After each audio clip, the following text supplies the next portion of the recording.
Saat ini tidak mesti kita membanggakan leluhurnya orang lain, leluhurnya orang Barat, leluhurnya orang Cina, leluhurnya orang Amerika, leluhur siapapun tidak mesti kita banggakan. Kenapa? Mereka adalah mereka, bukan kita. Mereka akan mencintai garis leluhurnya mereka, dan mereka tidak akan memberikan apa-apa pada kita. Cintailah leluhur kita, karena leluhur kita sudah menitipkan tanah bernama Tanah Sunda, Tanah Nusantara, Tanah Indonesia.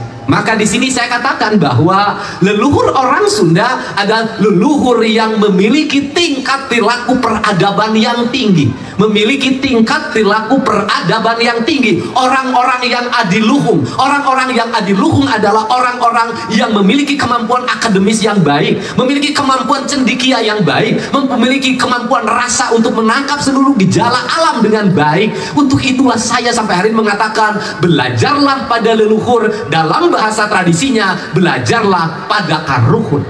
Dalam kaidah Islam disebutnya man arofa nafsahu faqad arofa robbahu. Siapa yang mengenal dirinya, mengenal lingkungannya, mengenal leluhurnya, dia akan mengenal Tuhannya.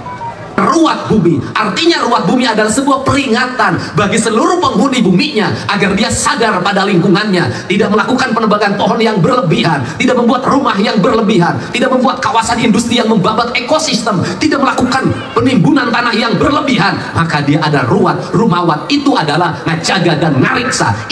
Itulah cara leluhur kita menjaga lingkungannya. Ujung dari ruwat bumi apa? Kepala kambing dipenggal dimasukkan ke tanah, kaki kambing dipenggal dimasukkan ke tanah. Bukan kemusyrikan, bukan kekafiran, tapi itu peringatan. Kepalamu masukkan ke tanah, tanahmu masukkan ke tanah, karena engkau agar tidak besar kepala, dan kakimu agar tidak terlalu menginjak, menabrak, menendang siapapun.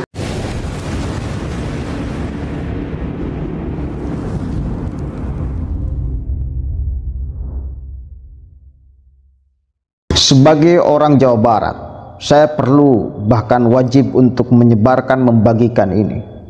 Bagi saya, ini adalah bentuk perlawanan Kang Deddy Mulyadi kepada si Bahar Smith yang sudah kurang ajar. Kenapa sih? Saya mikir keras, kenapa itu si Bahar sampai tidak sukanya luar biasa kepada Kang Deddy Mulyadi. Kemarin saya tayangkan betapa kurang ajarnya si Bahar Smith, bahkan mengatakan bahwa Deddy Mulyadi itu bangsat. Astagfirullahaladzim. Urusan pilgub yang paling bangsat itu Deddy Mulyadi. Apa sih penyebabnya?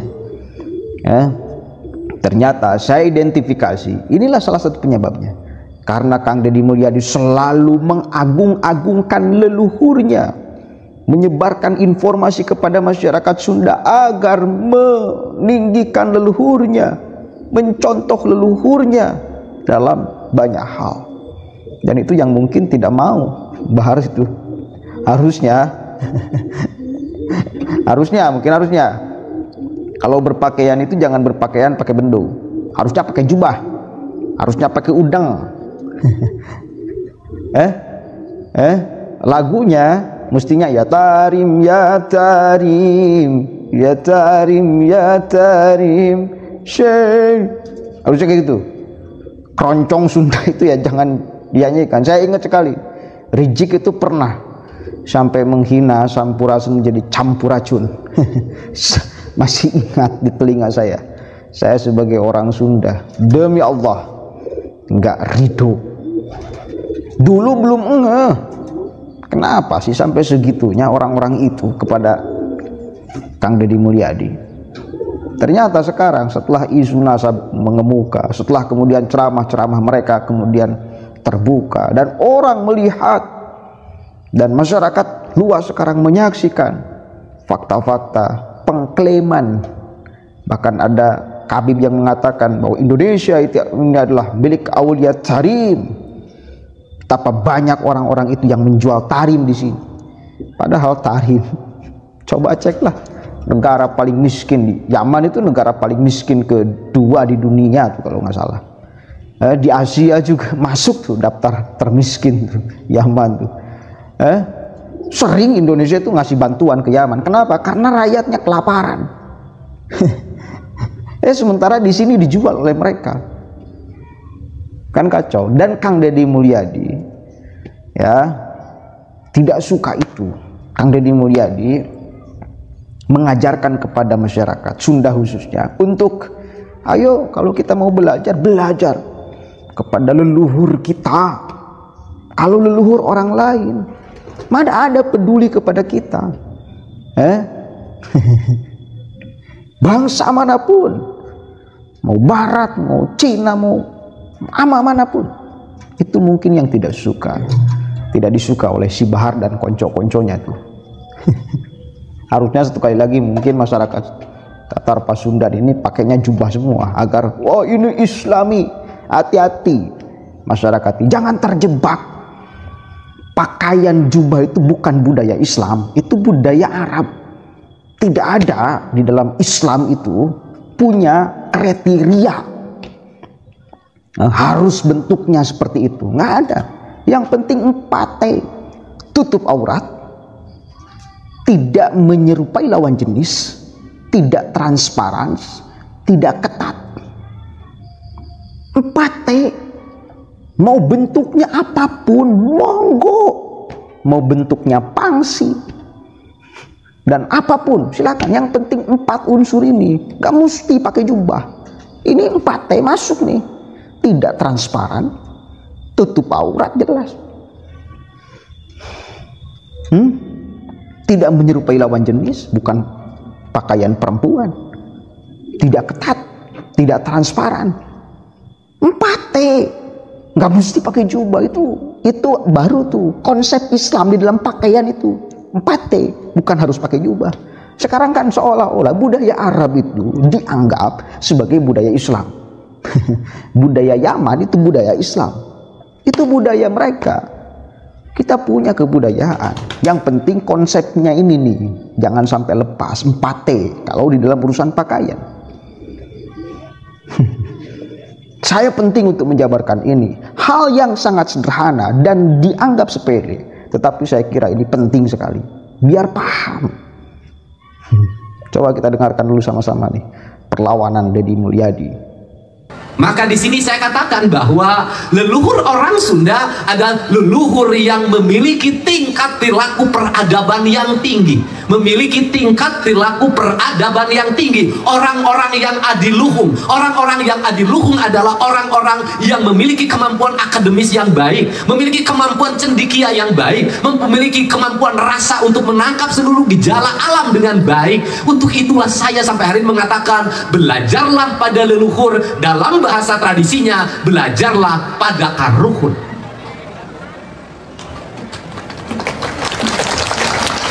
Belajar pada leluhur, belajar pada karuhun, nggak usah jauh-jauh. Mari kita belajar bagaimana leluhur kita membangun sebuah kampung. Dia pasti menyediakan hutan sebagai sumber airnya. Dia pasti menyiapkan mata airnya disebut dengan tampian. Kemudian dia meletakkan sungai di samping timur dan samping barat kampungnya, dan sungai itu selalu mengalir dari utara ke selatan atau dari selatan ke utara. Bagaimana posisi lautnya? Laut utarakal atau laut selatankah? Batas-batas kampung dibatasi oleh sungai. Maka nama-nama kampung di Tatar Sunda selalu diawali dengan nama Cai. Artinya bahwa tidak mungkin manusia bisa hidup tentram, tidak mungkin bisa hidup tenang, tidak mungkin bisa hidup damai, tidak mungkin bisa hidup bahagia kalau tidak ada air. Maka dia membuat simbolisasi, yang airnya lebih dan cukup disebutnya Cimahi, yang airnya kurang disebutnya Cisaat.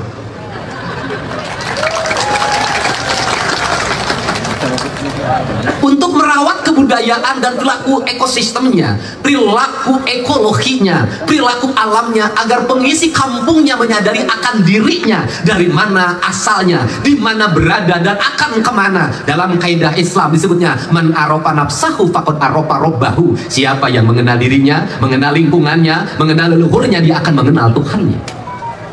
Nah, dalam perspektif itulah orang Sunda membuat peringatan. Maka peringatannya disebut dengan ruwat bumi. Kemudian ruwat bumi itu dalam bahasa internasional disebutnya apa? Hari bumi. Maka PBB menetapkan hari air sedunia, hari pangan sedunia, hari lingkungan hidup sedunia. Itulah PBB. Kita leluhur kita sebelum PBB menetapkan itu, sebelum dunia internasional menetapkan hari-hari itu, leluhur kita sudah menyatakan sudah ada hari-hari yang harus dirawat dan dijaga. Senin, Selasa, Rabu, Kamis, Jumat, Sabtu, Minggu. Lelaku budayanya dibuat dalam hajat harian, hajat mingguan, hajat bulanan, hajat tahunan. Disebutnya ruat bumi. Artinya ruat bumi adalah sebuah peringatan bagi seluruh penghuni buminya agar dia sadar pada lingkungannya, tidak melakukan penebangan pohon yang berlebihan, tidak membuat rumah yang berlebihan, tidak membuat kawasan industri yang membabat ekosistem, tidak melakukan penimbunan tanah yang berlebihan. Maka dia ada ruat, rumawat. Itu adalah ngajaga dan ngariksa. Itulah cara leluhur kita menjaga lingkungannya. Ujung dari ruat bumi apa? Kepala kambing dipenggal dimasukkan ke tanah, kaki kambing dipenggal dimasukkan ke tanah. Bukan kemusyrikan, bukan kekafiran, tapi itu peringatan. Kepalamu masukkan ke tanah, tanahmu masukkan ke tanah, karena engkau agar tidak besar kepala, dan kakimu agar tidak terlalu menginjak, menabrak, menendang siapapun, rendam ke tanah. Dalam perspektif kesehatan, kalau orang memotong kambing, di kepalanya dibuang, kakinya dibuang, itu cermin orang yang makmur. Orang yang motong sapi, kepalanya dibuang, dikubur, kakinya dikubur, dikembalikan ke tanah untuk dikerumuni oleh ular, untuk dikerumuni oleh semut, untuk dikerumuni oleh mikroba, untuk dikerumuni oleh bakteri. Itu cermin orang-orang yang kaya. Kenapa? Karena daging yang dihalalkan, karena daging yang memiliki kandungan protein yang tinggi yang bermanfaat bagi kesehatan, itu dimakan. Kaki dan kepala tidak boleh dimakan. Itu ilmiah. Saat ini tidak mesti kita membanggakan leluhurnya orang lain, leluhurnya orang Barat, leluhurnya orang Cina, leluhurnya orang Amerika, leluhur siapapun tidak mesti kita banggakan. Kenapa? Mereka dalam mereka bukan kita. Mereka akan mencintai garis leluhurnya mereka, dan mereka tidak akan memberikan apa-apa pada kita. Cintailah leluhur kita, karena leluhur kita sudah menitipkan tanah bernama Tanah Sunda, Tanah Nusantara, Tanah Indonesia. Oke, jelas? Bukan kemusyrikan. Belajarlah kepada leluhur orang Sunda. Catat baik-baik. Orang sedang memulai kebudayaan dianggap sebagai kemusyrikan. Sedang merawat kebudayaan dianggap sebagai kemusyrikan. Rasional kan? Itu salah satunya itu. Ruat bumi. Tanam kepalanya, kakinya tanam. Simbol. Jangan sampai kita menyombongkan diri.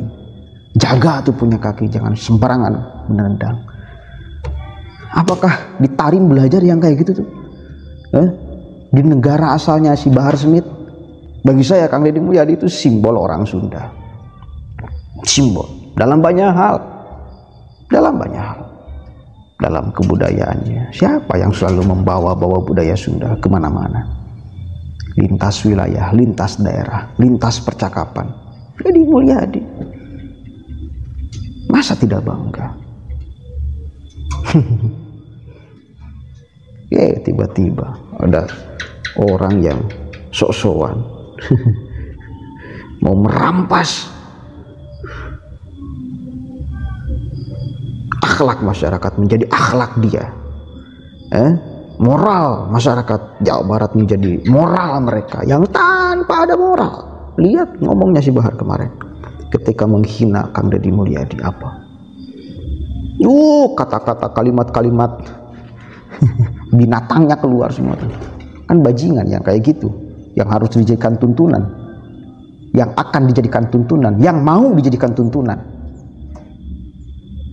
Ayo masyarakat Jawa Barat khususnya, karena ini si Bahar yang mulai, maka kita kibarkan bendera perlawanan. Bahar yang mulai, kita kibarkan bendera perlawanan. Urusan pilkada khususnya Jawa Barat, kita jangan ridho orang itu datang mengacak-acak moral, mengadu domba masyarakat, membelah masyarakat gara-gara urusan politik. Lanjut terus Kang Deddy.